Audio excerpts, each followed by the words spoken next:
He's Matty Man. And he's Vanny Boy. And you're listening to The Rusty Playground, a Gen X-centric podcast centered around all things Gen X. And tonight is a special episode. Very special episode.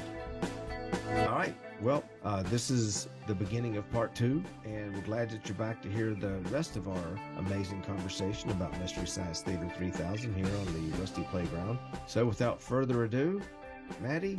Yes, I'm ready. Let's do it. Yes, part 2.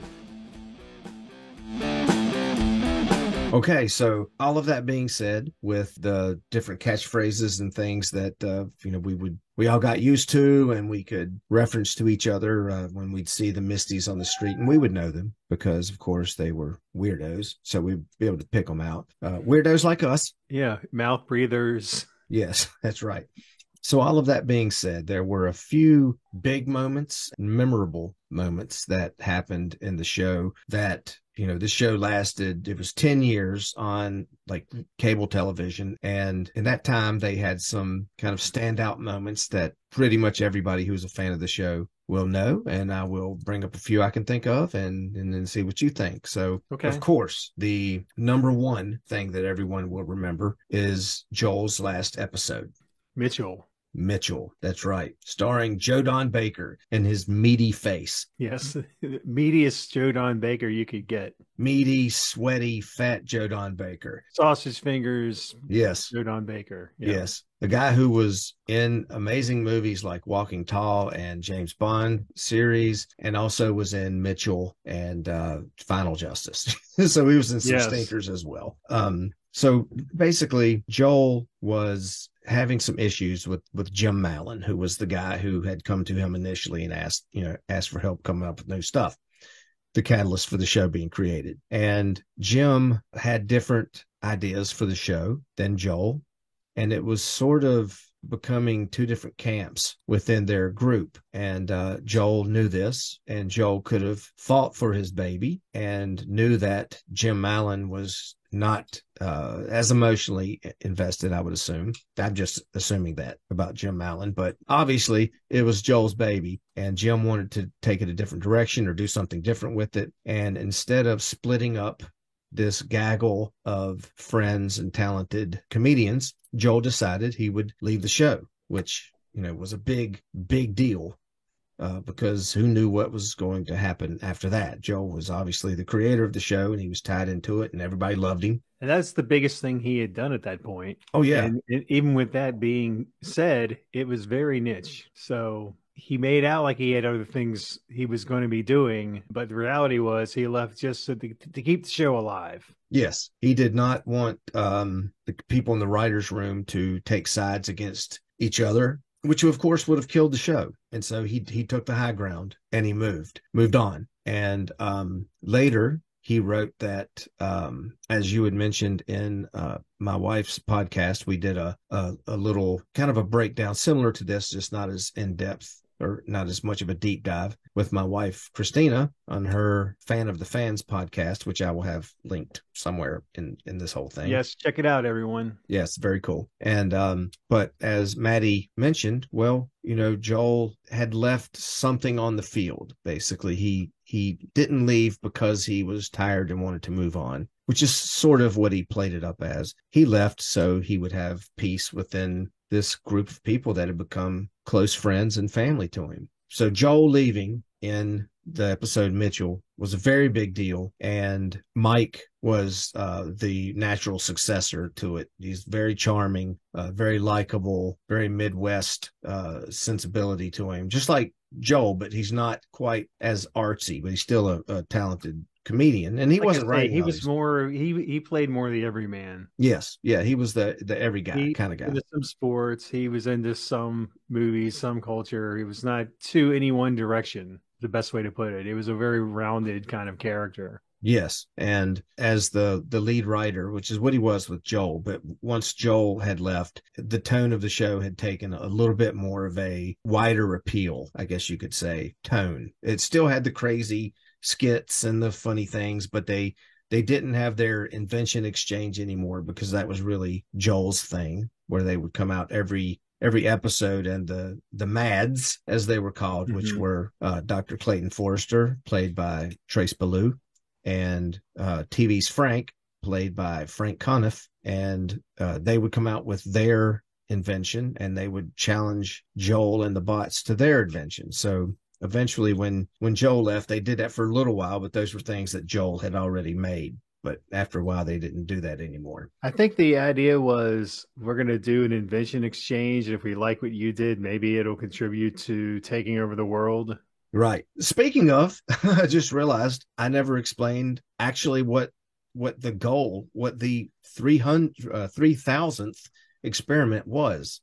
I can't believe it. So here's the crux of it, folks. So wait a minute, hold on. Just before we get to that, let's think about this. So we have this loosely structured framework where we were dealing with here, kind of getting sidetracked, whatnot, and then finally coming back around to this. Is this not Gen X? Yeah, it absolutely is. 2 hours of conversation to get to the first point you were going to make. Yes, that's Gen X to a T. That's right, Maddie, man. Yes.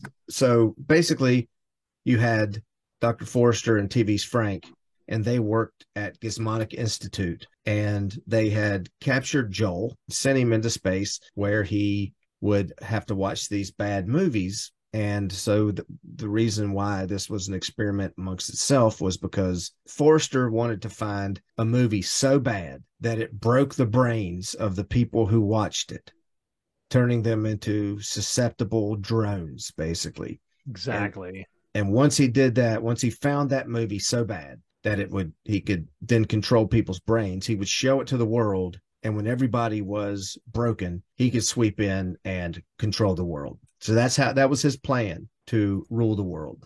Yes. Regardless of the song, he definitely wanted to rule the world. Yes, he definitely wanted to rule the world. And the reason that Joel and then later Mike would end up having to go from the place where you saw them doing skits into the theater where you would see their silhouettes is that Forrester would turn off the oxygen in everywhere except the theater. So that's when they'd have, we've got movie sign, this, like siren would go up, this red light, and they'd click on it and have to run. Oh, that's what it was. They had to run into the theater because because the oxygen was going out. And I don't think that was ever mentioned until the movie came out. They didn't have to, but they were bade to make a movie, Mystery Science Theater 3000, the movie, which was really just another episode, but they had a much higher budget for it. Mike and them did not particularly care to do it. They didn't want to do it at all. But, like I said, the people with the money were like, hey, y'all do this. You'll have more money and make new sets. And during that, there's a scene at the beginning when they have to go watch it where the oxygen is turned off. Forrester's like, I will turn the oxygen off now. And he's like, oh, they got to run and get to the theater. So that's the only time, as far as I know, they ever mention why they had to always run frantically. We got a movie sign and running. Yeah, exactly. Good to know. Yeah. So I've never actually seen the movie. Really? I know. How the hell can I call myself a fan? But I know. But it is, it's very funny. It's just like one of their regular episodes, which is why they didn't want to bother doing it. But it's. I think I'm gonna sit down with that one over the weekend. Good. I've got it. Yeah. I've got the Blu-ray. I've got it. Ready to go. You just never watched it. No, I did. At the time, it was in the theater. I somehow didn't get to seeing it, and I guess I'm not a true fan. Yeah, well, it wasn't like in massive release. No, I think it was shown on 12 screens. Probably 12, and I was happily was near one. So the biggest event, of course, was Joel leaving and then Mike taking over. And another big event was when TV's Frank left. Now, TV's Frank, played by Frank Conniff, was the sidekick of Dr. Clayton Forrester. And he wasn't quite as evil. He wanted to be, but he wasn't quite as evil as... he was a little just too much of a goofus to really be evil. Yeah, he was more akin, I just realized this sitting here, but he was more akin to Sergeant Schultz in Hogan's Heroes, where it's like he did sort of like the people that were his prisoners, and he really didn't want to hurt them, but he was just, he was the sidekick. He wanted to play along and get in Forrester's good graces because Forrester would torture and kill him and threaten him all the time. We never really saw anything like that. I mean, he would do Yeah, I mean, experiments on him every now and then, exactly. but One time, I think he replaced all of his blood with like antifreeze or something. yeah, Frank, who we loved, famously died and went to second banana heaven, where he's met by Torgo from the Manos, the Hands of Fate, who was a second banana, and he's like, "Welcome," played by Mike Nelson. Yes, So him and let's leaving, face it, that's going to be, I think, one of the standout episodes for everyone. absolutely, yes, it definitely will, and we'll touch on that in a second. But the next, probably biggest, I should say, last big event to happen in the show was before they ended their first run was Trace Ballou left. So he was the voice of Crow T Robot, and he was Dr. Forrester. So when he left, that was real changing of the guard there. Plus, he's super talented comedian. Now, also, let's remember he was killed off. Oh, the Killed song when off. Frank left was "Who Will I Kill?" Remember, because when Frank left, Forrester sang the song "Who Will I Kill?" Now that Oh, okay. Frank's left, who will I kill? I forgot about that one. Yeah, that's a great one. But yeah, him leaving was a big blow, and they have Pearl Forrester, which is his mom, who came on occasionally, played by Mary Jo Pehl, another one of the writers, and she ended up being basically taking his place once he left. So it was a big change, especially once they moved to the Sci-Fi Channel, because we mentioned before that they didn't have, like, there was no continuity between episodes, so you could watch the third episode from season 2, and then you could watch the fourth episode of season 7, and there was, other than Joel and Mike, there was really basically no continuity to the story at all. But once they moved to the Sci-Fi Channel, the Sci-Fi Channel was like, well, we do want you guys to have an overarching story to go along with this, which they were against, but they did it anyway because they were the bosses, right? Yeah. And They basically added more sci-fi elements. yes, they would basically, the satellite of love, which is the satellite they were stuck on, all the while got like thrust across space, and they would come across these different worlds that were sort of spoofs on prominent sci-fi properties. Like the first one they go to is Planet of the Apes kind of thing, where they pick up the first one they go to is Rome, like a Roman type of place, and then the next one they go to was Planet of the Apes, and then they have little aliens that invade Is that the where ship they and picked stuff. up Professor Bobo? Yes, they picked up Professor Bobo, played brilliantly by Kevin Murphy, and he's a talking ape who is If you've really, seen the Planet of the Apes, you kind of yeah, know where they're going with all yeah, that.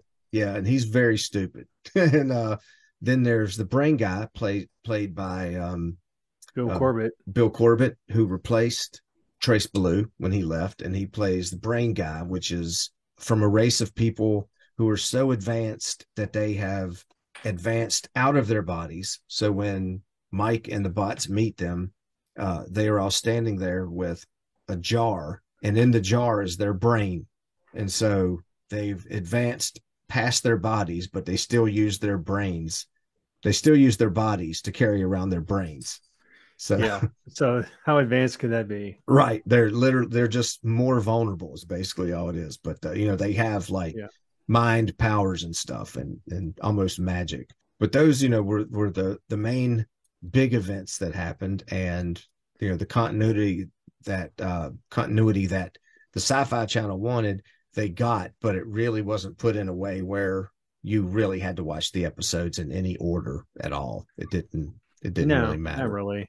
All I right. mean, it was just made to be sort of like pointless, Yes. with whatever story was going along. Like Pearl would just usually be upset that she failed once again.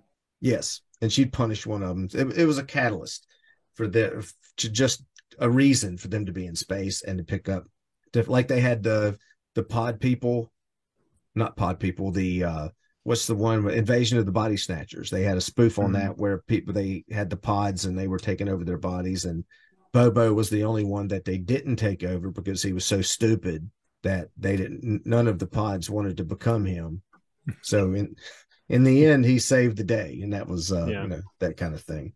So that being said, we will move on to mention a few of the best episodes and a few of, I say worst episodes, but I should say they don't really have any bad episodes. They just have some that aren't as great as others. That's what I consider. And I will rifle off a few of these and a brief little aside about them, and then we can talk about them or skip or whatever. So, okay. I will add some color commentary where I see fit. Cool. Let's do that. So, of the 230 episodes that were made in the original run, one that stands out to me is Space Mutiny. Oh, yes. You fall over so many balconies. Yes. So many railings. Yeah, they didn't. Yeah, the Space Mutiny was a very obvious and blatant ripoff of Battlestar Galactica. If you only watch one episode of Mystery Science Theater 3000, I personally would say this would be the one that you could watch. It's a movie that you don't even need Mystery Science Theater to enjoy. It's a Saturday afternoon kind of, B movie that they did really try to do something with it. The main actor's name's David Ryder, kind of a muscly guy, big, strong looking guy. And in it was what would become his future wife, who was, they're like the same age, but for some reason, she seems a lot older than she does. She looks like she's 40 something. Yeah. And at the time, they're like 31, but she looks like she's in her 40s at the time. And I've looked them up since, and she pretty much looks the same now. So I guess it's like me with my gray hair. If you always look old, you never seem to age. So that, I guess that works out for her. One of the most famous aspects of this show was their little riffs, the names that they made for this guy. Blast Hard Cheese. Slab Bulkhead, Punch Rock Growing, Big McLarge Huge. They would just fire them off constantly. It was hilarious. And they also had a scene where this one woman is clearly and obviously murdered. She looks like she's like a female Billy Squier with it. She had that same kind of poofy hair, very noticeable. And in one scene, the main bad guy, Calgon, yes, that was his name, he has her killed. And then later, like 3 scenes later, you see the heroes walking through this area and they're talking. Yeah, like an office area where the computers are on all these desks. And she's sitting right there. Yeah.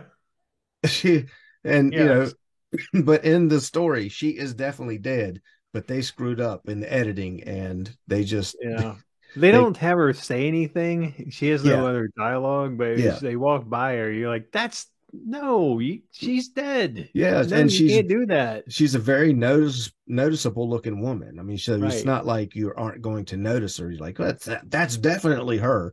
Or like they didn't have like a wig or other hairstyle or anything, or even glasses. It's just like exactly, same outfit and everything. Yeah, she was it was definitely filmed to be shown before she died, but in editing they added it after she died, and I guess either they thought nobody will notice, or they just didn't notice. So but we noticed. They didn't notice, but we noticed. That's right, we did notice. And then another one that so that's during the Mike era, and another one that's very much beloved, and this is during the Joel era, is Pod People. Oh yeah, I love Pod People. Yes, Pod People, again, is another one that you could watch without these comedians making it even funnier. It's obviously bad, but still something about it that you'll be cracking up watching it. Well, first of all, there's an entire scene before the movie starts, like a slow motion, grainy footage of someone being killed by an alien. That's not even featured at all after the credits. Actually, I think that in Pod People, it's 2 guys, a black guy and a white guy, that are running around the woods, being hunted by something, and it has nothing at all to do with Yeah, the but I'm just movie. saying, but it's a slow motion, grainy kind of like footage, Yes, like it and had been recorded on VHS, and then someone set a camera up in front of the TV and then played it, and then did that like four yeah, or five more times. yeah. I mean, I think it was all done for effect, but at the same time, it's like as if they filmed these scenes and then they realize, oh yeah, we're not going to do any more of that, but we still need to use what we filmed. Well, they're from a different movie. And then later in another movie, they use the same type of styled cuts from Pod People of the mother alien. So it's in Yeah, another movie. So they just literally swapped them out for some reason that had nothing to do with it wasn't even from the same movie. So right, it's crazy. exactly. So why that was there, that's jarring because you see all that and then you realize the movie you're actually watching has nothing to do with that. Nothing. And then it's just a terrible like ET ripoff. And then at some point the cute alien somehow actually did kill someone. Yes. Do you remember his name? No. What was his Trumpy. Trumpy? Yeah, Okay. he called him Trumpy because Trumpy, why did you do that? yes, come back home, Trumpy. Because Trumpy had his snout was like a trumpet. That's why he called him that. He had like some magical powers to have things float around the room and all that. His mother, they was like hatched from an egg, and these hunters or whatever had smashed these eggs, all but one that was ended up being Trumpy. And so the mother finds them and then slaughters these guys and also basically slaughters the band that we're Yes. following. Yes, that was the other part. They intersperse between the kid finding Trumpy and then this band, this It's horrible band. it's horrible band that even the singer after he finishes their main song puts a okay sign up and goes, "It stinks." That's very iconic Yeah, part that's of that. something that's meme. That's definitely a meme now. Yes. And so With Joel also doing the okay sign. so there's Puma Man, Yes, or as Donald Pleasance keeps pronouncing it, Puma Puma Man. Man, and Kevin Murphy makes a joke and calls, "Look out, don't get killed or don't kill all of the humans."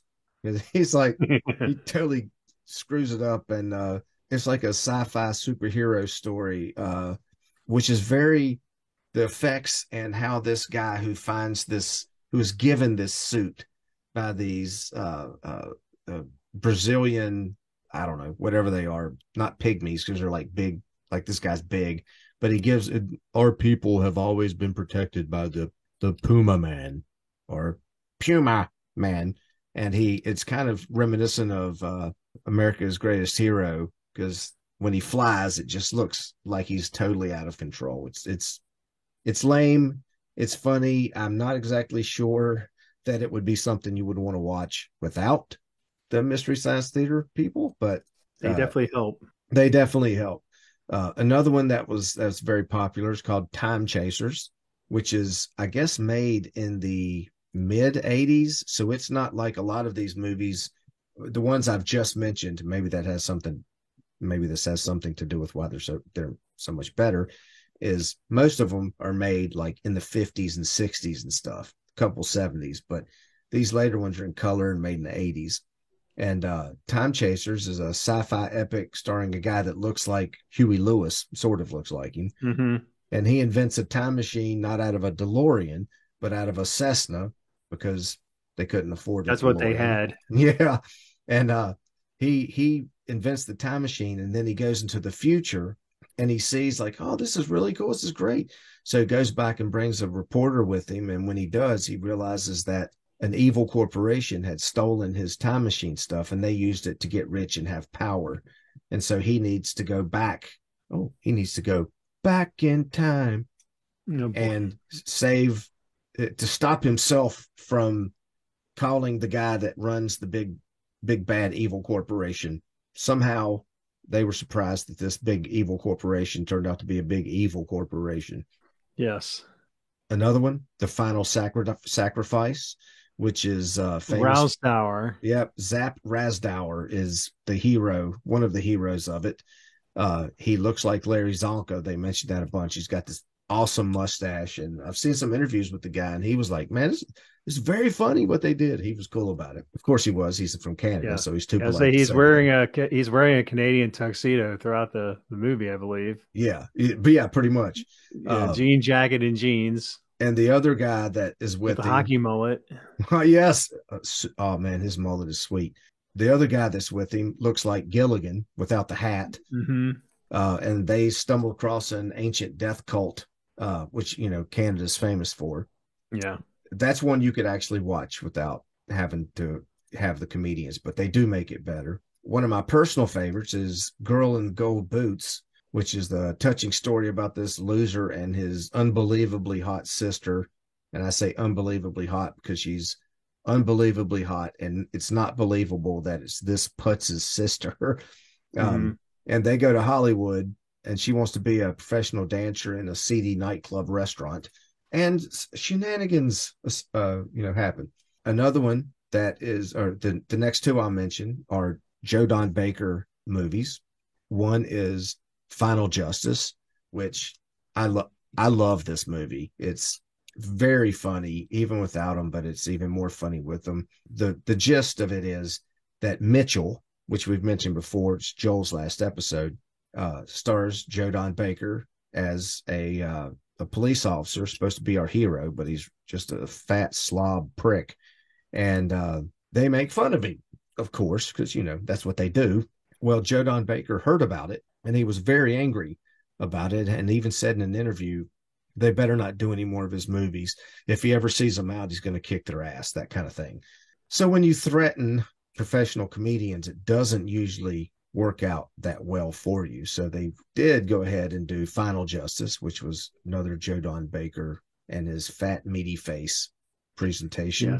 Yes. There's a bad guy in it who's Italian, and you just cannot understand what this guy's. He has a really crappy voice, but he has a real thick accent. So put them together, and instead of like, stop taking pictures, stop taking video, you just cannot understand at all what he's saying. Wow. One that is, I'm sure, most people's favorite is Hobgoblins. Yes, Hobgoblins, where it's so obvious that, they're just these, 3-foot tall puppets. Yes. People just manipulating them like, my God, it's got me. I'm writhing around on the floor with this puppet, I think they have I think they have 3 or 4 of the puppets, and they just reuse them over. It's obviously incredibly bad, yet incredibly entertaining ripoff of Gremlins. The people knew what they were making when they were making this one. And, they leaned into it, and they don't lean into it too much. It's just really funny. You should check it out. Yes, but while we have a couple minutes left, quickly, you got to get to like the piece de la resistance. Yes, which is, of course, Hands of Fate. Manos, the Hands of Fate. Yes. You want to tell it? Frank Conniff discovered that one. Basically, it was if you have a Texas fertilizer salesman who's challenged to make a movie, and he's done some community theater, well, guess what? He's up to the task, and he makes a movie. Yes, on a dare. On a dare with a camera that I think only takes like maybe 30 seconds of footage at a time. Yeah, it's a Super 8 camera. It has no sound, so all the sound they had to do in post, and they used basically the same woman for most of the scenes. And it's a guy doing the voice of the little girl, the daughter. No, it's a grandma. So was it? I'm a little girl. You could tell it's really like a 60-year-old woman. And they, of course, have what is arguably the most famous and recognizable character of all. Oh, Torgo. He works for the master. Yes. And he walks very weird. He acts very weird because his legs, they're supposed to be like a satyr, but he put the leg things on wrong. The leg points on backwards. So it hurt a lot. And he was tripping, I think is what they said he was. So his performance is one for the ages, for sure. So that's Manos, Hands of Fate. it's definitely one you should watch if you're interested in the show, but you probably want to watch a few of the other ones we mentioned first before Yes. you dive into this one. Yeah, this one is like production value wise, definitely takes a dip. I won't say it's like the worst production values of any of the ones they did, but it's Right. going to be more challenging because it goes in and out of focus. There's like it feels like 20 minutes of them driving around, a farmland as the credits roll. That's right. It just their pacing is terrible. Yes, everything's terrible about it in the best way. The music in Manos is very bizarre. This kind of twinkly, kind of repetitive piano music and Mhm. some sort of horn Yes, it's section or so. I don't know what exactly it is, but it's unnerving. And I think they reused it a few times. yeah, a few. Torgo makes appearances Yeah, in other. it's real like twinkly kind of. It's weird. Torgo's theme. Yes, Torgo's theme. And I think the times where Torgo appears, Mike is Torgo. Yes, Mike. Whenever Torgo shows up in the show, Mike is playing him, and he does this really slow, almost like drunk and almost going to fall at any moment kind of walk that Torgo does. Um, Funny enough, the guy, something Reynolds, his last name is Reynolds. That's the guy who played Torgo, and I'd seen him. I mentioned this on my wife's podcast, Fan of the Fans, where we were watching Elementary on I think it's CBS, which is their take on Sherlock Holmes. And at one point, he solves the case because the woman who is claimed that her husband had committed suicide, or no, had been killed. Sorry, she claimed her husband had been killed. Actually, gave the cops a description. And usually in real life, when someone doesn't actually have a description of someone they give the cops, they rely on something that they are familiar with. And in this case, she describes this person, and then they show the drawing, and I like come out of my seat. Hey, that's Torgo. Holy crap. That can't be. What? That's Torgo. And I just watched that part of the show, like real late into it, to solve it. And it's like, yeah, her husband was into bad movies, and her husband was into bad movies, and she went with what she knew, which was Torgo from Manos: The Hands of Fate. So that And is actually in universe in yes, that particular TV show. They mentioned an episode of Mystery Science Theater. no, they just mentioned Manos: The Hands of Oh, Fate. I see. Man, Yeah. well, yes, but we understand like the only way the guy would have Yes. ever seen that is when watching it on Mystery Science Theater because it The only was a way. lost, yeah, it was a lost film. Yeah, there was a guy at a movie theater who called Frank Conniff up and was like, hey, I know that you guys have been looking for really bad movies. I've got one here that's been here for a long time. Would you like to see it? And he's like, sure. They sent it over, and he watched it, and he was entranced. They used it the way that their process worked on the original run is that everybody would get like 3 tapes before the season started, and tapes that were already approved, and they would each watch them, and if they thought that it had parts that they could make it funny, then they would take that one aside, and they set it aside, and then later they would take each individual one, and they would get in a group of 3, and they would all watch it, and they would write some things for it, and they'd decide whether or not it could be pitched as one of the possible, sometimes up to 32 episodes in a season. And so sometimes by the time you got to where everyone would write something about it, and then they would watch it together, and then people would just shout out what their joke for certain things were, and if they like it, they just kept it. By that time, whoever saw it the first time had probably seen this movie 10 times or more. So they'd have to watch Manos: The Hands of Fate without their own commentary, making it enjoyable and even tolerable. Yeah, the people who are trying to make it palatable for everyone else had to watch it without that. Yeah, they deep hurting, as they always say. Yeah, they're like, who's going to make it funny for us? Oh, wait. That's right. So it is the pièces de rest. Oh, He's de la Resistance. Yeah, now I can't do it. I always like to make up I my own know. French. It has some sort of Oh, I don't know. I je ne don't know. crois, Yeah. soleil, I just make it all up. So that's what's usually considered the top of the mountain. Initially, I only watched it one time because it's so freaky and poorly done that I just thought, man, I wonder if this is like a devil cult did this as some kind of propaganda for their religion or whatever. It's just so twisted. It's weird. It's just Mhm. weird, and that's because you've never seen anything like this Well, before or yeah, probably since. the thing that's also off-putting or makes you think maybe it's a cult because of the fact that, the master, we didn't even talk about the master. Yes, He conjures up the god, right? Isn't that what right. it is? He Yeah. conjures up his evil god, who we never really see, but he conjures him up, and apparently the master goes into some sort of hibernation, and his all of his wives go into hibernation with him. Yeah.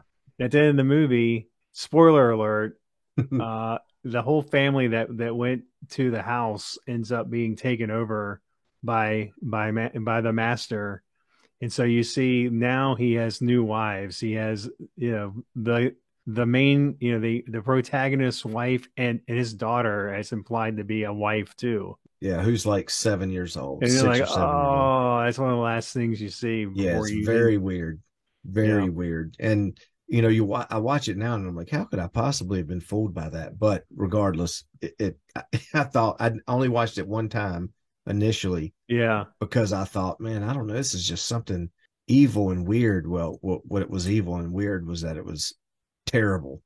But yeah. behind the scenes, it was really great because that fertilizer guy, he fronted the money, and I think he's the dad, right? So Yeah. he's the main guy, and then everybody else is part of a local acting troupe, like just that does their little local town, and but it becomes a family affair because like the guy who plays the master is actually, I think he was the preacher of the town, or he was high up in the church Hmm. there or whatever, and his famous iconic cloak that has, he stretches his arms out and it's black and has red handprints on it. That was done by his wife, and his daughter is the little girl in the movie. Okay. Yeah, and the dog, that's the Doberman Pinscher, that's evil, that's actually their family dog, who's like super sweet and stuff. So Hmm. it's wild to read stuff about it, and Yeah.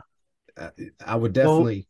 let's get on a couple other things on it, and then we'll mosey along. But let's talk about the unfortunate situation with the young actor playing Torgo. Yes. What was it, maybe a year or two after the movie, he had committed suicide? Yeah, before it actually even was shown to anyone. So he had a lot of issues. I think his dad was like military, Navy, and his son was a hippie, and he didn't like it. It always gave him a bunch of crap. He wanted to be an actor, and he just had he had a drug and alcohol problem, and that comes across in Yeah.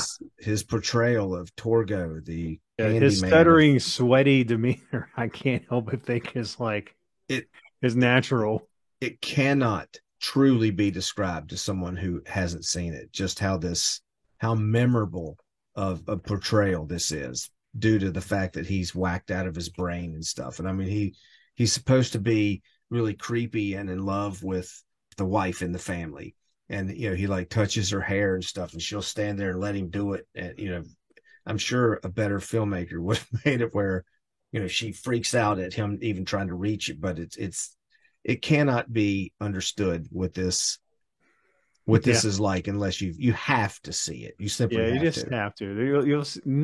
You'll see nothing else like this No, ever. no, it is the godfather of The Room and Birdemic and all of Yeah, I them. mean, if you're looking at something that is original, you made an original creation.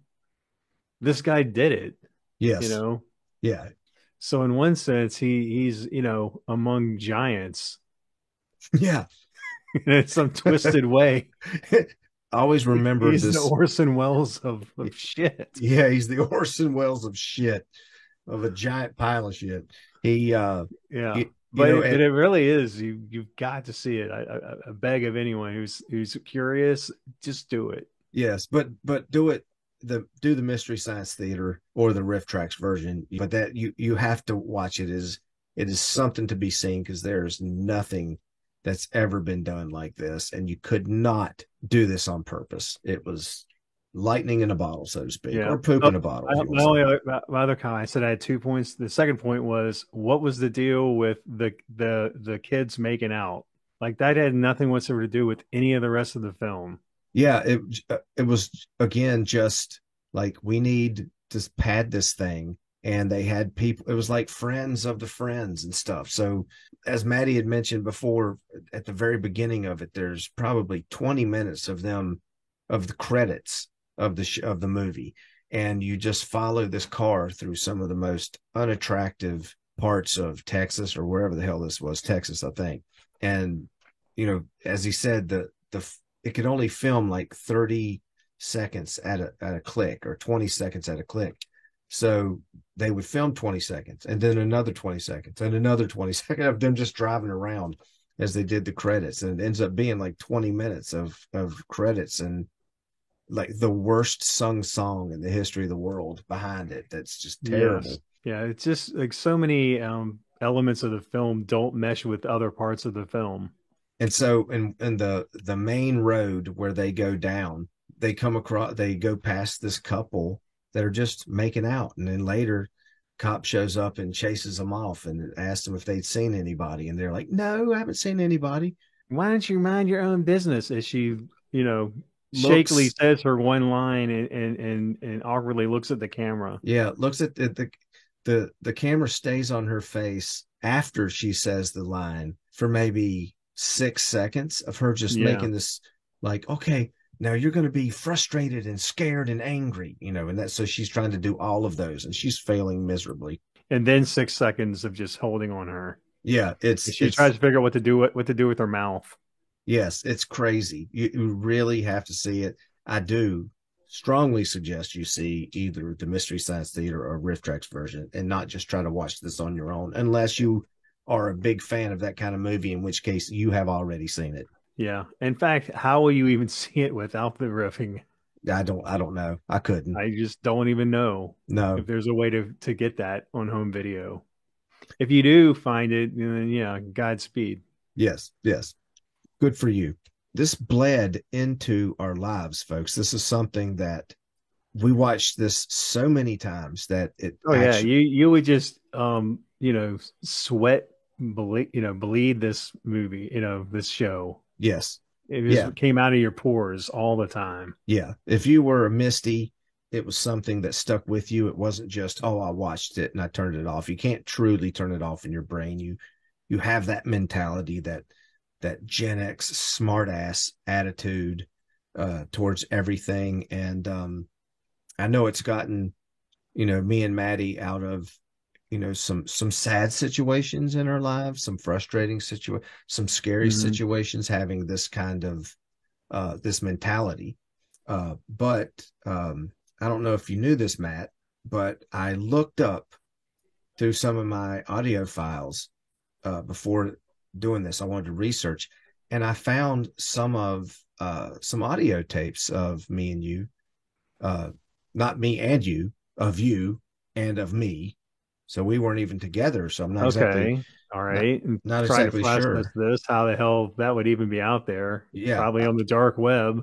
probably. And I don't know how I got the ones that dealt with you, and I don't remember ever making the ones that were about me. But Hey, we've had so many repressed memories. What's another one? what's another one? Are you trying to tell me you've got some actual like real life instances, recordings of us where we're kind of responding is like references, pop culture references to Yes. everyday interactions Yes. or Yes. wow. That's exactly right. We couldn't get out of this mindset because we literally watched them each episode 5, 6, 7 times. So let's listen to this together for the first time, and Okay. we'll see what we think afterwards. You ready? Yeah, All right. let's roll it. Roll it. Mr. Vanny Boy, you've been charged with 3 counts of manslaughter. Up all night, sleep all day. Well, that's right. Excuse me? Well, excuse me. Why are you saying that? What we have here is a failure to communicate. Sir, you've been charged with 3 counts of manslaughter by starting a landslide. And the snow-covered hills. Young man, I don't think you see the I can see clearly now the rain has gone. I see what's happening. Well then, surely you can't be serious. Sorry, Judge. Oh, come on! Mr. Mattyman, we have set up this meeting with the Virginia Commonwealth University Review Board to discuss your expulsion from this institute. School's out for summer. Pardon? School's out. Oh, Alice Cooper. Alice. Like Flo Waitress. Mel, kiss my grits. Did you say kiss my grits? Hey, what's a grit? What's a what? What's a ute? Is this some kind of game, sir? We play the games people play. You're making mistake, Mr. Man. We made our mistakes along the way. Well, since you think this is some kind of game... Shall we play a game, Professor Falcon? Sir, you are officially expelled from this university. Wait, I'm sorry. I'm having a hard time getting this show out of my mind. Please give me another chance. Very well, Mr. Mattyman. As I've said, the review board is here to discuss your expulsion from VC. We don't need no education. Sir, we don't. What? You are the weakest link. Goodbye. Ha! That's a good one. Oh, man. Vanny Boy, I'm sorry to give you this news, but... We interrupt this broadcast to bring you a news flash from the war. What? What? What? Huh? You know, like Stone Cold, Steve Austin. What? Steve Austin. A man barely alive. Well, since you bring that up, I've got, Up and away! Are you okay, sir? You know, like Superman. Oh, well, I know you're afraid of the diagnosis, but I'm trying to... There is no try, only do. Sir, you've got advanced prostate cancer. Oh my God. No. Please. This can't be true. It just can't. I'm too young. How advanced is it? How much time do I have? I'm not sure. Maybe 5 years. My 5-year mission. Sir? To explore strange new worlds. I don't think this is really the time to... To seek out new life and new civilizations. I understand some people use humor to ease the... To boldly go where no man has gone before. Good riddance, sir.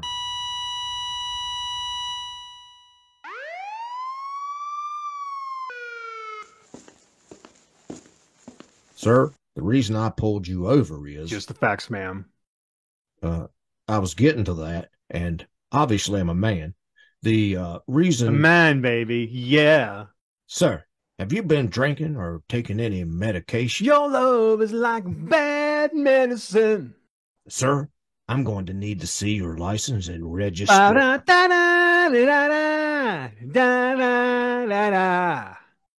License to kill. I get it. Get out of the car, sir. Get out. Get out. Get out of the car now, or I'll have to pepper spray you, sir. You gotta grind a pepper mill, mama. You gotta grind a pepper mill. This is your last warning, sir. Get out of the car, or I'm going to be forced A to man's got to know his limits. know his Get out of the car now. Come see the violence inherent in the system. Come see the violence inherent in the system.